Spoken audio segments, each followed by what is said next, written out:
Hello student, good evening. मैं गौरी शंकर साहूकार।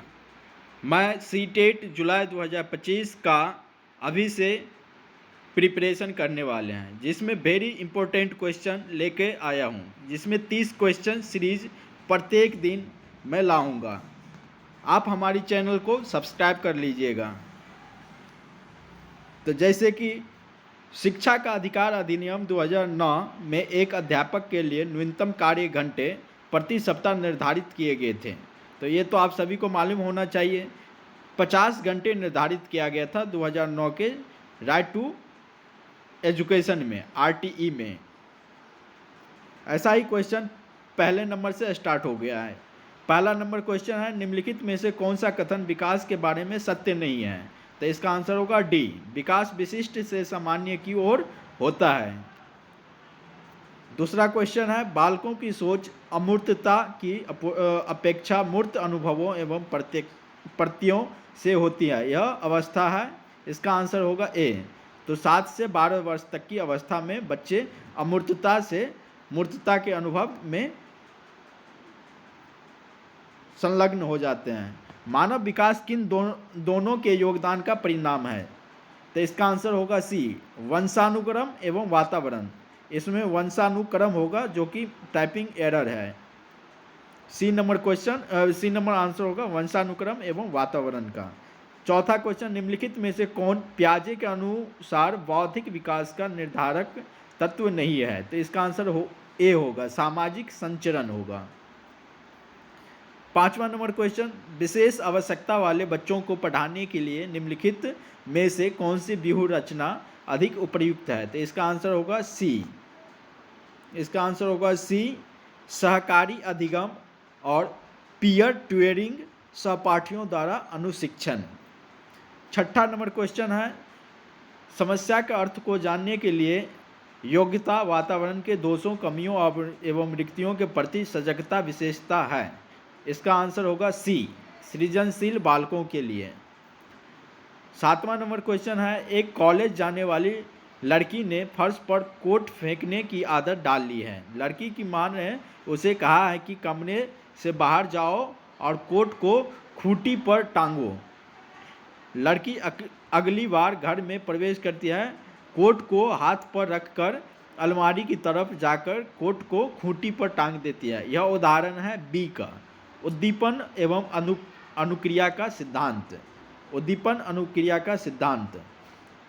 आठवां नंबर क्वेश्चन में है, बाह्य अभिप्रेरणा में समावेशित किया जाता है। तो एक, प्रशंसा एवं दोषारोपण को, दूसरा प्रतिद्वंद्विता को, तीसरा पुरस्कार एवं दंड को, चौथा परिणाम का ज्ञान को। इनमें से सभी डी नंबर आंसर होगा। जिस प्रक्रिया में व्यक्ति दूसरों के व्यवहार को देखकर सीखता है, न कि प्रत्यक्ष अनुभव को कहा जाता है ए, सामाजिक अधिगम। 10 नंबर क्वेश्चन है, अधिगम अयोग्य का लक्षण है। इसका आंसर होगा सी, अवधान संबंधी बाधा या विकार। 11 नंबर क्वेश्चन, अधिगम को प्रभावित करने वाला व्यक्तिगत कारक है। इसका आंसर डी होगा, परिपक्वता एवं आयु। एक क्रिकेट खिलाड़ी अपने गेंदबाजी के कौशल को विकसित कर लेता है, पर यह उसके बल्लेबाजी के कौशल को प्रभावित नहीं करते हैं। इसे कहते हैं, तो इसका आंसर होगा सी, शून्य प्रशिक्षण अंतरण। मतलब वह गेंदबाजी का कौशल विकसित कर लिया है, जबकि बल्लेबाजी के कौशल को प्रभावित नहीं कर पाया है। तो इसे शून्य प्रशिक्षण अंतरण कहा जाता है। 13 नंबर क्वेश्चन में है, निम्नलिखित में से कौन सा कथन किसी व्यक्ति के मानसिक स्वास्थ्य को उत्तम रूप से प्रदर्शित करता है? इसका आंसर होगा डी, इनमें से सभी। 14 नंबर क्वेश्चन है, फ्राइड, पियाजे एवं अन्य मनोवैज्ञानिक ने व्यक्तित्व विकास की विभिन्न अवस्थाओं के संदर्भ में व्याख्या की है, परंतु पियाजे ने सी, विभिन्न अवस्थाओं को समझने के लिए संज्ञानात्मक बदलाव के बारे में कहा है। 15 नंबर क्वेश्चन है, गिलफोर्ड ने अपसारी चिंतन पद का प्रयोग किसके समान अर्थ में किया है? तो इसका आंसर होगा बी, सृजनशीलता के। 16 नंबर क्वेश्चन है, निम्नलिखित में से कौन सा कथन रुचि के बारे में सत्य नहीं है? तो इसका आंसर होगा डी, रुचियां व्यवहार में आकर्षण एवं विकर्षण के प्रतिबिंब नहीं है, अभिवृत्ति है। एक, तो इसका आंसर होगा ए। एक भावात्मक प्रवृत्ति जो अनुभव के द्वारा संगठित होकर किसी मनोवैज्ञानिक वस्तु के प्रति पसंदगी या नापसंदगी के रूप में प्रतिक्रिया करती है। इसका आंसर होगा ए। 18 नंबर क्वेश्चन, व्यक्तित्व एवं बुद्धि में वंशानुक्रम की बी नंबर आंसर होगा महत्वपूर्ण भूमिका होता है। 19 नंबर क्वेश्चन, जिन इच्छाओं की पूर्ति नहीं होती है उनका भंडारगिरी निम्न में से कौन सा होता है? इसका आंसर होगा ए इदम।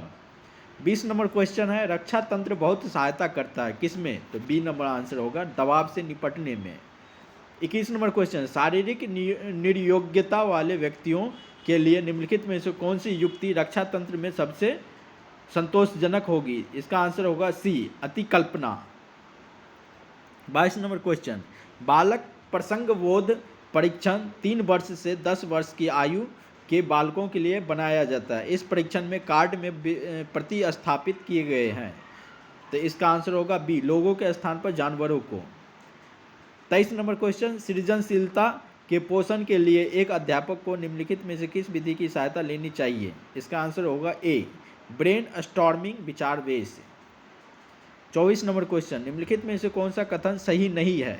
इसका आंसर होगा ए आवश्यकता वंचना की शारीरिक अवस्था नहीं होती है। 25 नंबर क्वेश्चन, शिक्षा का अधिकार अधिनियम 2009 में एक अध्यापक के लिए न्यूनतम कार्य घंटे प्रति सप्ताह निर्धारित किए गए। बी 45 घंटे। शिक्षा का अधिकार अधिनियम 2009 में एक अध्यापक को निम्नलिखित में से किस दायित्व को पूरा करना होगा? इसका आंसर होगा डी इनमें से सभी, जैसे विद्यालय में नियमित रूप से समय पर उपस्थित होना, पाठ्यक्रम का संचालन पूरा करना होगा और संपूर्ण पाठ्यक्रम को निर्धारित समय पर पूरा करना होता है। 27 नंबर क्वेश्चन, राष्ट्रीय पाठ्यक्रम रूपरेखा 5 में शांति शिक्षा को बढ़ावा देने के लिए कुछ क्रियाओं की अनुशंसा की गई है। पाठ्यक्रम रूपरेखा में निम्नलिखित में से किसे सूचीबद्ध किया गया है? इसका आंसर होगा ए महिलाओं के प्रति आदर एवं जिम्मेदारी का दृष्टिकोण विकसित करने के लिए कार्यक्रम आयोजित किए जाने चाहिए।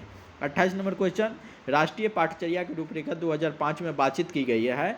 इसका आंसर होगा ए। राष्ट्रीय पाठचर्या की रूपरेखा 5 में कही गई है ज्ञान की विकास किया जाए, शिक्षण के लिए सुव्यवस्थित पाठ्यक्रम निर्धारित किया जाए।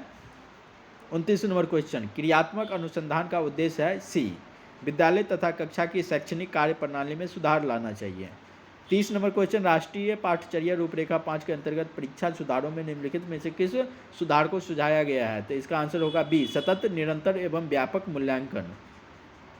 इसी तरह का अगली वीडियो देखने के लिए हमारी चैनल को सब्सक्राइब कर दीजिएगा। आप सभी को होली की शुभकामनाएं, बहुत बहुत बधाई, धन्यवाद।